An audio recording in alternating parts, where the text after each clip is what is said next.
I remember when I first watched Barbie Life in the Dream House, I thought it was funny and entertaining, but now I think it's just absolutely absurd, and that's the reason why I love it. And also because of this girl. Hey guys, my name's Lila. I cover your favorite TV shows and films, and today I'm talking about the 2012 TV show Barbie Life in the Dream House, and finding out how the show holds up after 10 years, and also reviewing the show as a whole and my thoughts on it. Okay, so I'm absolutely so pumped to be talking about Barbie Life in the Dream House because I love this show so much, and I have so many fond memories of it. And don't get me wrong, I never thought it was an amazing show because it's not, but it is freaking fun. Now, the absolute best part of the show, which I think was a really smart decisions on the writer's part, is that it's totally aware of itself. All the exaggerated vanity of all the dolls is so entertaining, and I absolutely love how they're all aware that they're plastic dolls, and it really fits in with the ridiculous humor of it all, and how the show is set up like a reality TV show also, with the characters having their own separate interviews. I mean, the whole thing is basically a licensed parody of Barbie. And apparently I've been absolutely unaware my whole life that there are actually 7 seasons of this show. I've never watched past season 1 because I've only watched Barbie Life in the Dream House on Netflix, and I rewatched all of those episodes, so I'm mainly talking about that. Now, if you haven't seen Barbie Life in the Dream House in a while, here's the basic plot of the show. Barbie Roberts lives with her 3 sisters, Skipper, Stacy, and Chelsea, in a huge mansion in Malibu, California. Now, where are her parents, you may ask? Well, they're non-existent, so don't worry about them. Now, Barbie is the top socialite of Malibu and has her very own TV show surrounding her friends and family, including her boyfriend Ken, and then her friends Teresa, Mitch, Summer, and Nikki. And then, of course, there's also Ryan and the queen herself, Raquel, who's technically the antagonist of this whole show, or aka this girl brings the drama and makes it interesting. Okay, so when I was rewatching this show, I totally forgot how absurd it is. Nothing about this show functions with normal logic, and that's what makes it absolutely great. I mean, the episodes can range from Barbie making cupcakes to Raquel literally becoming a giant and bigger than the actual dream house itself. So absolutely nothing is off the table. So expect the unexpected. Okay, so before I talk about the rivalry between Barbie and Raquel, I want to talk about some of these characters. The protagonist of this series, of course, is Barbie Millicent Roberts herself. And Barbie is absolutely absurdly perfect at everything she does. And everyone is aware of that, including herself. This girl has had over 200 careers, and yes, she is a woman in STEM, but she's also a fashion model, a flight attendant, an astronaut, and of course, don't forget a professional cowgirl. She's that type of girl that everyone either wants to be or date. She surprisingly has pretty good friends that aren't jealous of her, besides Raquel, of course. And then there's also her 3 little sisters, Chelsea, Stacy, and Skipper. I seriously have always loved Chelsea, and she is such a businesswoman, let me tell you that right now. And Stacy is super sporty, and honestly, I've never really liked Stacy, probably because I've never related to her. I mean, I'm making a YouTube video right now in my room. I'm not exactly the sporty type. And then, of course, there's Skipper. And oh my gosh, why is her name Skipper? Please, children out there, never name your kid Skipper. Dang, she's really the only brunette and her parents named her Skipper? That's just so unfortunate. But anyway, she is very technological?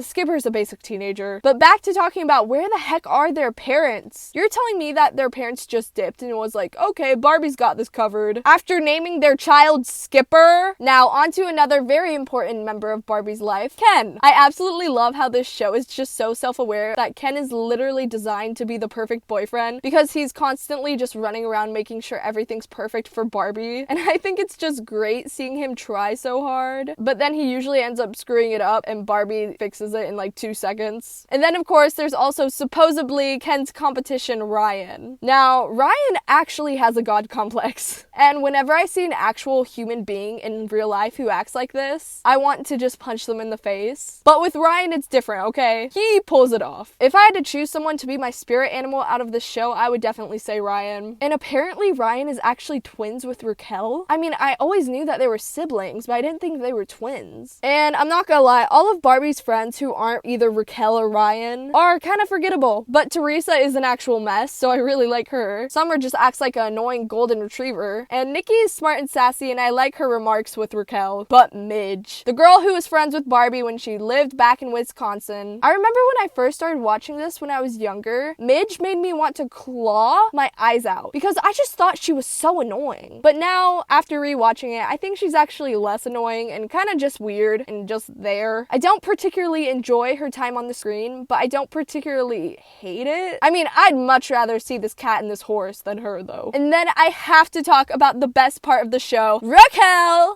Hey, I everybody, get a load of me!